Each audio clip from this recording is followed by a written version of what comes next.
Rank 1, Chinpira, the street dust. The door locks behind you. Not from the outside, from the decision you just made to walk through it. A room no bigger than a storage closet. 4 other boys. A man with a missing pinky finger tells you to sit. You sit. He tells you nothing else for 45 minutes. That silence is the first lesson.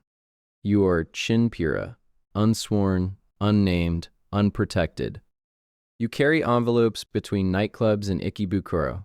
Always on foot, always between midnight and 4 a.m. The contents are never discussed. The routes change weekly. Your weekly allowance is 35,000 yen, less than what the hostesses in those clubs spend on cigarettes. Out of the 9 who entered with you, 5 are gone within 60 days. 1 was caught opening an envelope. You heard his arm broke in 2 places. The others simply vanished. No confrontation, no farewell. The system exhales them like CO2. You survive by studying the rhythms of the men above you. When they drink, how they sit, who speaks first, and who never speaks at all. You memorize the hierarchy before anyone explains it.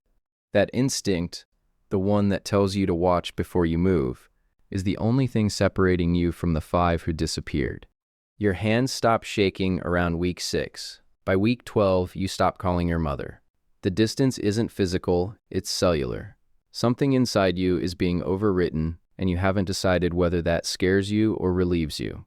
A senior member hands you a second phone, one evening, tells you to answer it whenever it rings, no matter the hour.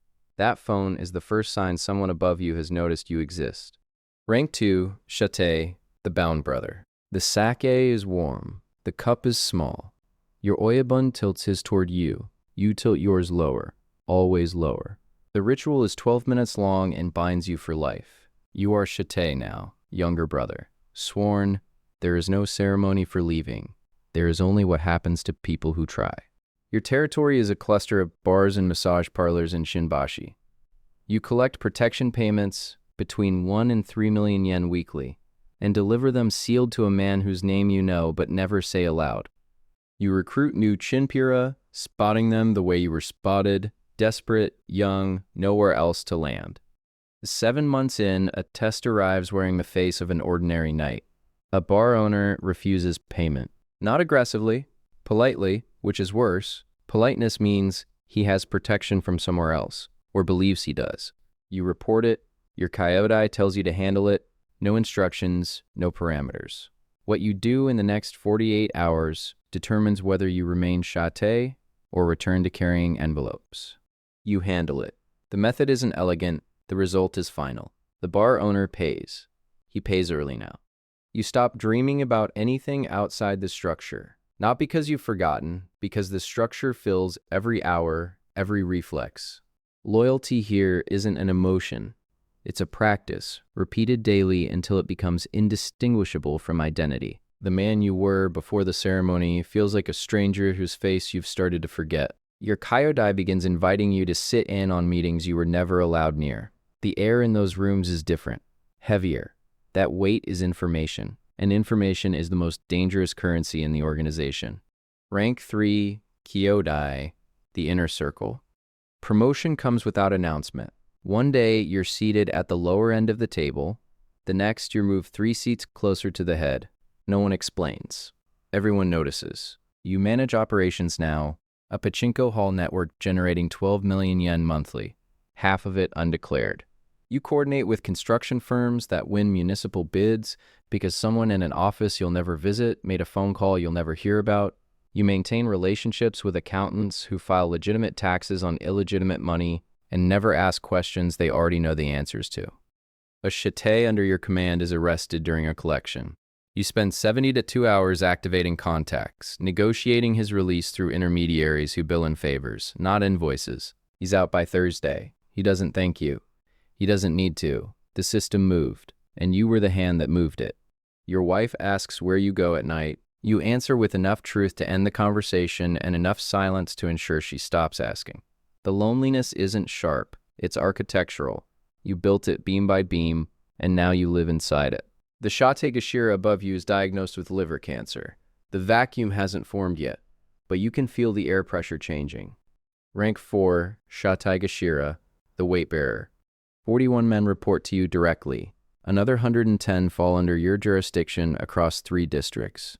You are Shategashira, the fulcrum between the men who bleed and the men who decide where the bleeding happens. Revenue under your oversight crosses 200 million yen annually, flowing through restaurants, real estate, money lending, and entertainment. You sign nothing. Your name appears nowhere. You exist in the negative space between documents, the reason things happen without the evidence that they did. Discipline falls to you. Akayadai embezzles 8 million yen over 4 months. The math is obvious to anyone paying attention, which means he was either desperate or careless.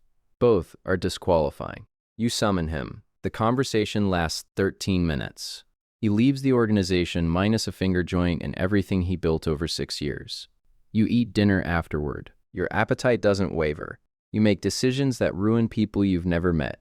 A business is acquired through pressure applied to its owner's creditors. A family loses a building held for 3 generations. These consequences exist at a distance that makes them administrative. That distance is designed. It's what allows this level to function without breaking the people who operate it, though breaking is perhaps the wrong word. Reshaping is closer. Your Oibun summons you more frequently. The conversations are strategic, long-range, and conducted over tea in rooms where phones are forbidden. He's positioning you for something he hasn't named. You don't ask. Visible ambition at this altitude is a liability that corrects itself. Rank 5, Wakagashira, the Shadow Governor. You are Wakagashira, second in command. The organization spans 380 members across 6 prefectures. You design the current operational architecture, the revenue channels, the disciplinary frameworks, the recruitment pipelines. It breathes without your attention. Most nights, you test that theory by not sleeping anyway. Policy is your instrument now.